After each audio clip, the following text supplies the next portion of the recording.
আসসালামু আলাইকুম ওয়া রাহমাতুল্লাহি ওয়া বারাকাতুহু। আমরা এখন একটি মোকালামা পরিবেশন করছি।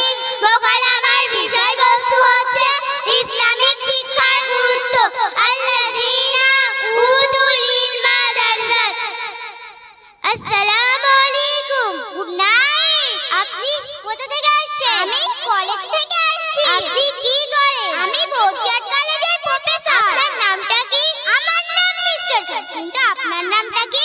আমার নাম মাওলানা মারিয়াম। কিন্তু আপনার নাম শুনে মনে হলো আপনি মুসলমান। হ্যাঁ, আমি মুসলমান। আপনি মুসলমান হয়ে সালামের উত্তর না দিয়ে গুড মর্নিং বলেন কেন? আমি ইসলাম ধর্ম মানি না, তাই এই ধর্ম সব ভুলে ভরা কোথায় ভুল? দেখান দেখি। এই যে একটু আগে সালাম দিলেন, সালাম দেওয়ার কি প্রয়োজন ছিল? সালাম দেওয়ার কি প্রয়োজন ছিল? হ্যাঁ হ্যাঁ, দেওয়ার কোনো প্রয়োজনই ছিল না। তাহলে কি বলার প্রয়োজন ছিল? Good night, good morning, good afternoon বলার প্রয়োজন ছিল। আচ্ছা প্রফেসর সাহেব, ধরেন আপনার আব্বাজান মারা গিয়েছে, সেই সময় সবাই দুঃখিত। যদি কেউ গুড মর্নিং বলে সেই সময় কেমন লাগবে বলুন তো? না না, ওই সময় গুড মর্নিং বলা চলবে না, কারণ ওই সময় তো দুঃখে। কিন্তু সালাম তো সব জায়গায় দেওয়া যায়, এমনই সুখে দুঃখে বিপদে আপদে মাঠে ঘাটে সব জায়গায়। আচ্ছা মাওলানা সাহেব, আপনাদের কাছে শুনেছি একবার সুবহানাল্লাহ বললে আসমান এবং জমিনের মধ্যবর্তী স্থান ভর্তি হয়ে যায়। তাহলে দ্বিতীয়বার সুবহানাল্লাহ বললে সেই সব কি আপনার জামার পকেটে রাখা হবে না আপনার মাথার উপর? আচ্ছা প্রফেসর সাহেব, একটি ঘরে যদি একটি লাইট জ্বালিয়ে দেয় তাহলে ঘরটা কেমন দেখায়? ঘরটা আলোকিত হয়ে যাবে। সেই ঘরে যদি দুই কিংবা দুইয়ের অধিক লাইট জ্বালিয়ে দেয় তাহলে ঘরটা কেমন দেখায় বলুন? ঘরটা আরো আলোকিত হয়ে যাবে। ঠিক সেই রকম ভাবে একবার সুবহানাল্লাহ বললে আসমান এবং জমিনের মধ্যবর্তী স্থান সবে ভর্তি করে দেওয়া হবে। ঠিক সেই রকম ভাবে দুই কিংবা দুই অধিকবার সুবহানাল্লাহ বললে আসমান এবং জমিনের মধ্যবর্তী স্থান সবে পরিপূর্ণ করে দেওয়া হবে। আশা করি আপনি বুঝতে পেরেছেন। জি হ্যাঁ, বুঝতে পেরেছি।